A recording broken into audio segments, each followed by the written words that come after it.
Hello children, complex numbers in coordinate geometry is the most important topic in this chapter.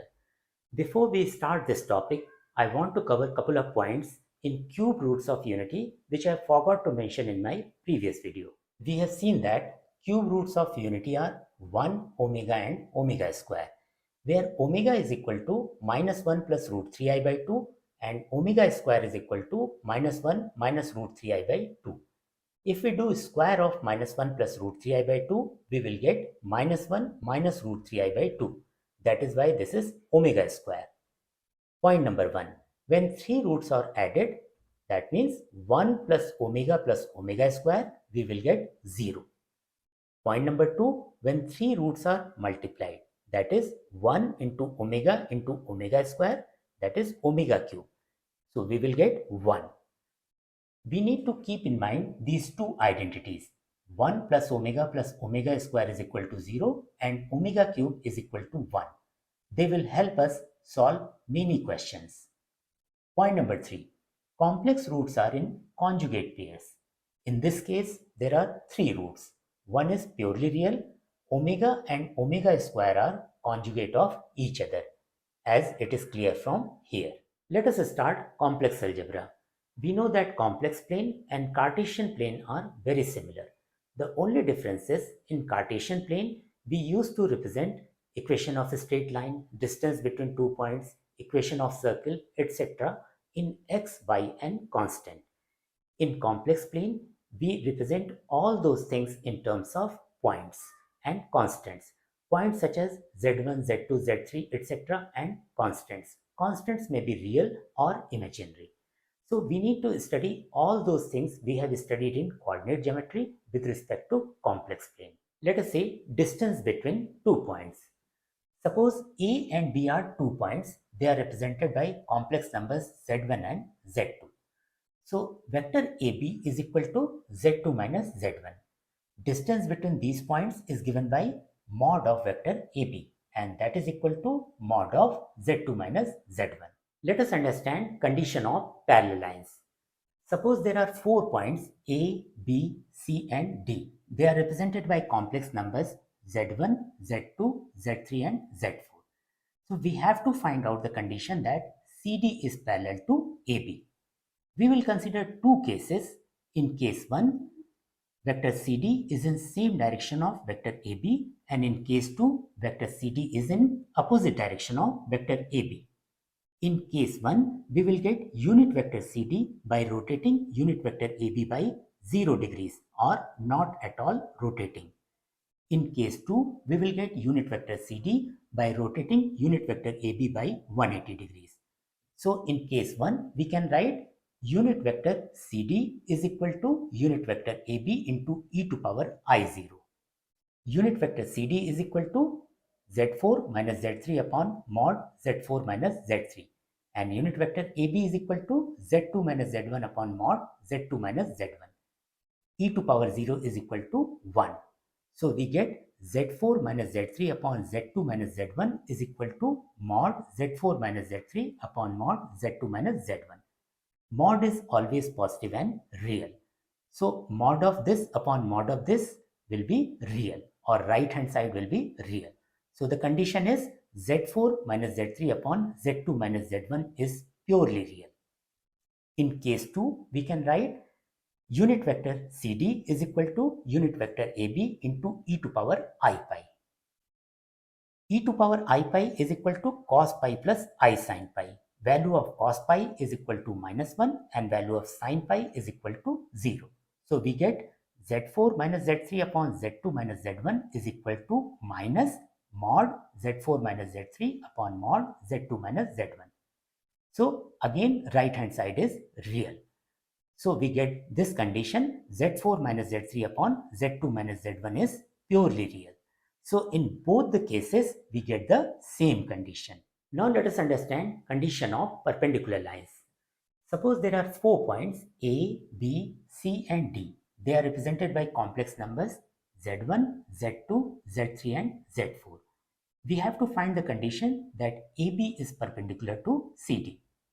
Again, we will consider two cases. In case 1, we will get unit vector CD by rotating unit vector AB by 90 degrees anti-clockwise. And in case 2, we will get unit vector CD by rotating unit vector AB by 90 degrees clockwise.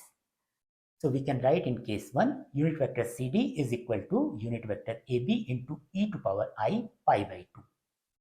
Unit vector CD is equal to Z4 minus Z3 upon mod Z4 minus Z3.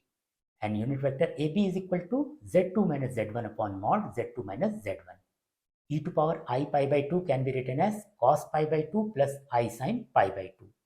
Value of cos pi by 2 is equal to 0 and value of sin pi by 2 is equal to 1.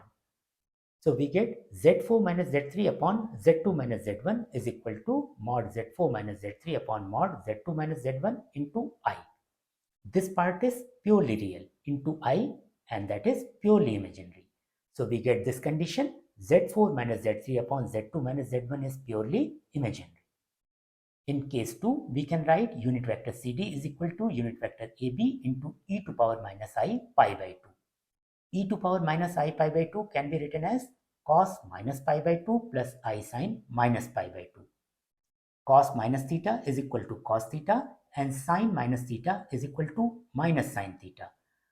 Value of cos pi by 2 is equal to 0 and value of sin pi by 2 is equal to 1. So this part becomes 0 minus I. So we get Z4 minus Z3 upon Z2 minus Z1 is equal to minus mod Z4 minus Z3 upon mod Z2 minus Z1 into I. Again, right hand side is purely imaginary. So we get the condition Z4 minus Z3 upon Z2 minus Z1 is purely imaginary, which is same condition as we got in case 1. Let us understand section formula. First, internal division. Suppose AB is line segment. Point A is represented by complex number Z1 and point B is represented by complex number Z2. P is a point on line segment AB in such a way that AP upon PB is equal to M upon N. So we have to find out complex number Z corresponding to point P. It is given by Z is equal to MZ2 plus NZ1 upon M plus N. Let us see its proof. From this figure, we can say that we will get unit vector PA by rotating unit vector PB by 180 degrees anti-clockwise. So we can write unit vector PA is equal to unit vector PB into e to power I pi. Unit vector PA is equal to Z1 minus Z upon mod Z1 minus Z. And unit vector PB is equal to Z2 minus Z upon mod Z2 minus Z. E to power I pi is equal to cos pi plus I sin pi. Mod Z1 minus Z is equal to, let's say, mk. K is a common multiplier. So mod Z2 minus Z is equal to nk. So we get Z1 minus Z upon mk is equal to Z2 minus Z upon nk into minus 1. So we get Z is equal to mz2 plus nz1 upon m plus n. To get Z for external division, we just need to change the sign in between terms in both numerator and denominator, as we used to do in coordinate geometry. So Z for external division is equal to mz2 minus nz1 upon m minus n.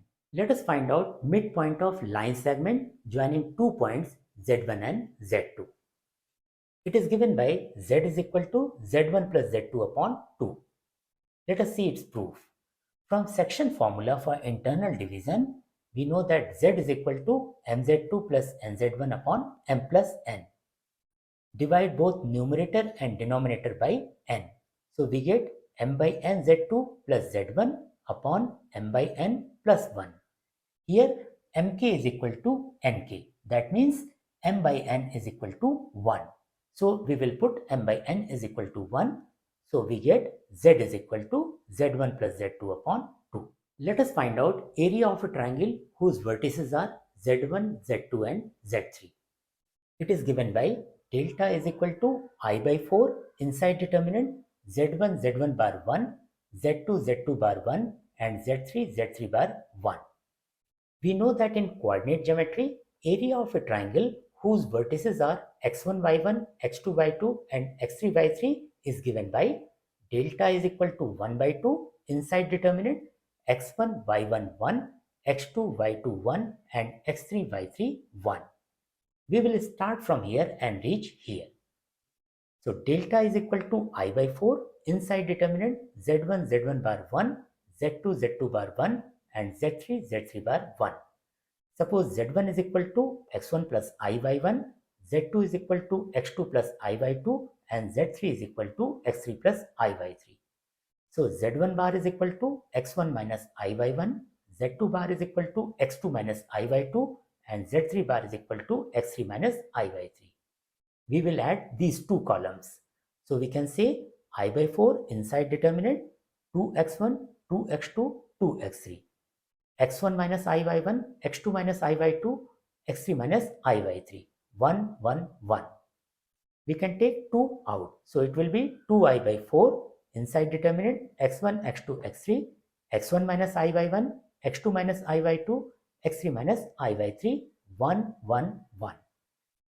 We can split this determinant into two determinants as I by 2 inside determinant x1, x2, x3, x1, x2, x3, 1, 1, 1 plus I by 2 x1, x2, x3 minus I by 1 minus I by 2 minus I by 3, 1, 1, 1.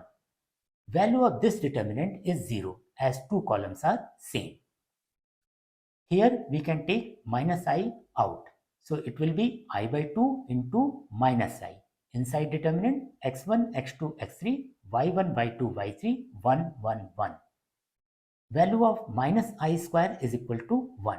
So delta is equal to 1 by 2 inside determinant x1, x2, x3, y1, y2, y3, 1, 1, 1, which is same as this. Let us find out condition of collinearity of 3 points z1, z2 and z3. 3 points z1, z2 and z3 will be collinear if the area of the triangle formed by them is equal to 0. Or in other words, we can say that they cannot form a triangle. From here, delta is equal to 0. It means either I is equal to 0 or determinant is equal to 0. Since I is not equal to 0, so determinant is equal to 0 is the condition. So we can say that inside determinant z1, z1 bar 1, z2, z2 bar 1 and z3, z3 bar 1 is equal to 0 is the condition of collinearity of 3 points z1, z2 and z3. Now let us talk about straight lines. We will see equation of straight lines in various forms. First one is determinant form. It is given by in determinant z, z bar 1, z1, z1 bar 1 and z2, z2 bar 1 is equal to 0. You can clearly see from where it is coming.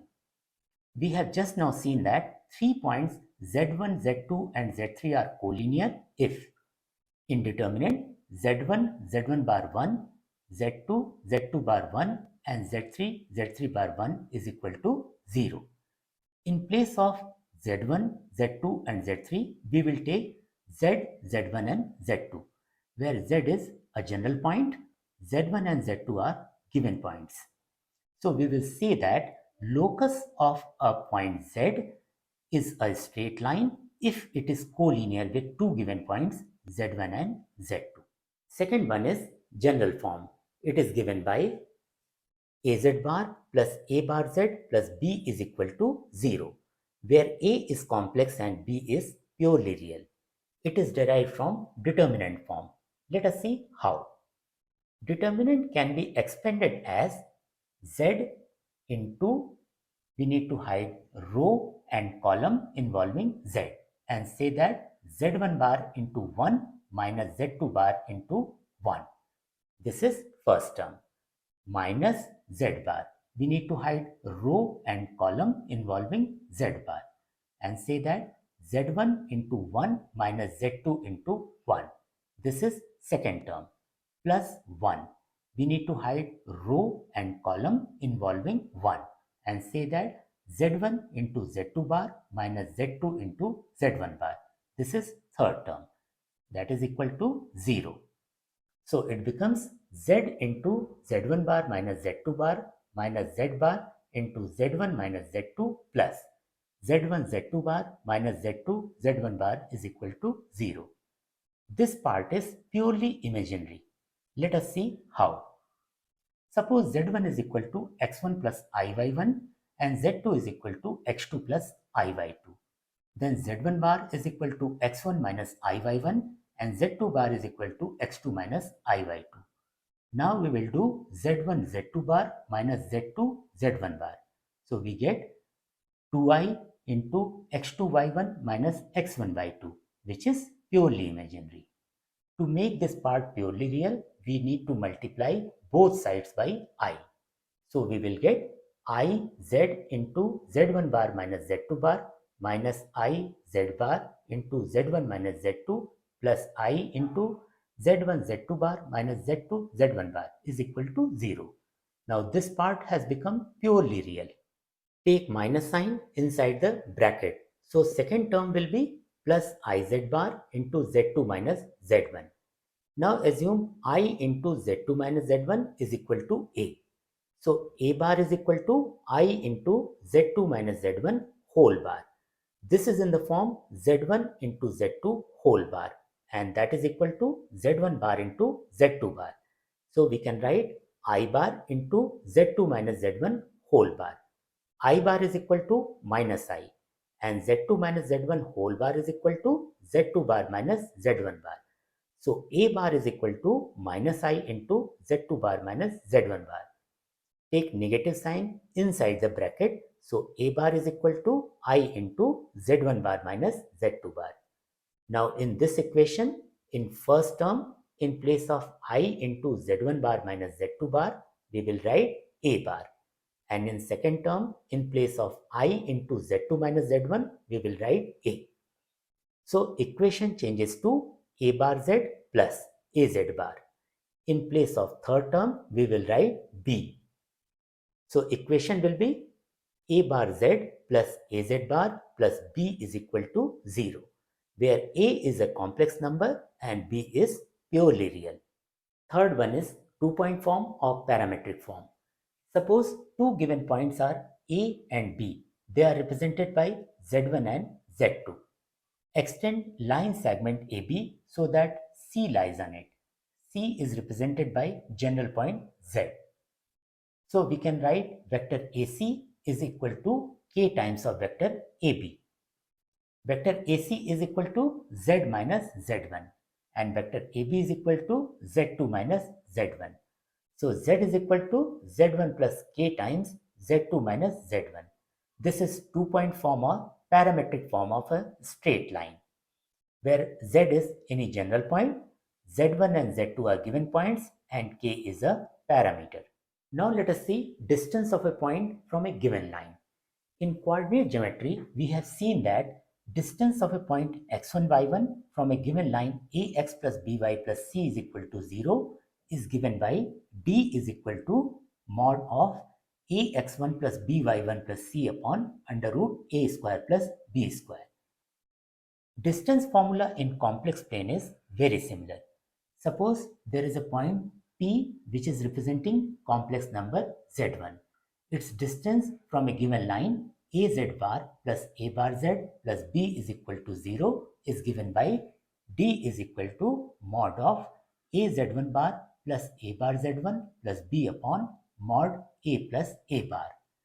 Mod a plus a bar is equal to mod a plus mod a bar. We know that mod of a complex number and mod of its conjugate, they are equal. So we can write mod a plus mod a, that is 2 mod a. That is mod a plus a bar is equal to 2 mod a. So we can put this value here to get d is equal to mod of az1 bar plus a bar z1 plus b upon 2 mod a. Now let us see a couple of questions based on what we have studied so far. First question, find equation of a straight line passing through 1 plus 2i and 2 plus I. The given 2 points are 1 plus 2i and 2 plus I. Let's say z1 is equal to 1 plus 2i and z2 is equal to 2 plus I. To get the equation of a straight line, we will use its determinant form. So in determinant, z bar 1, z1 bar 1 and z2 bar 1 is equal to 0. We will put z1 is equal to 1 plus 2i and z2 is equal to 2 plus I. So we will get z into minus 1 minus I minus z bar into minus 1 plus I plus 6I is equal to 0. This part should be purely real, but it is purely imaginary. To make it purely real, we will multiply both sides of the equation with I. So we will get iz into minus 1 minus I minus iz bar into minus 1 plus I plus 6I square is equal to 0. We can take I inside the bracket, so it will be z into 1 minus I. We can take minus I inside the bracket, so it will be plus z bar into 1 plus I. 6I square is equal to minus 6. We can rearrange the terms to get it in the form 1 plus I z bar plus 1 minus I z plus minus 6 is equal to 0. Now it is in the form a z bar plus a bar z plus b is equal to 0. Here a is equal to 1 plus I and b is equal to minus 6. Second question, find perpendicular distance of point 2 minus I from the line 1 plus I into z minus 1 minus I into z bar plus I is equal to 0. This is the given line. This is not in general form, as this should be purely real, but this is purely imaginary. To make it purely real, we need to multiply both sides of the equation by I. So we will get I into 1 plus I into z minus I into 1 minus I into z bar plus I square is equal to 0, or minus 1 plus I into z plus minus 1 minus I into z bar minus 1 is equal to 0. We can rearrange the terms to get minus 1 minus I into z bar plus minus 1 plus I into z plus minus 1 is equal to 0.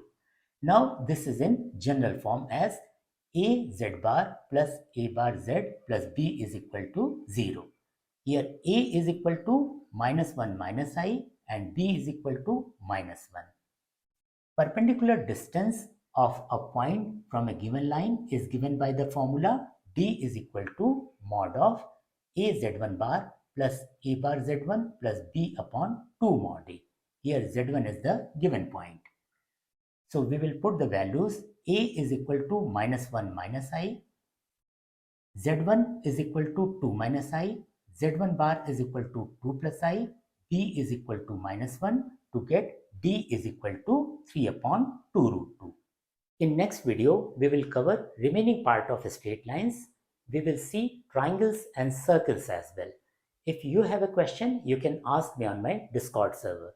If you have not subscribed my channel yet, please do so.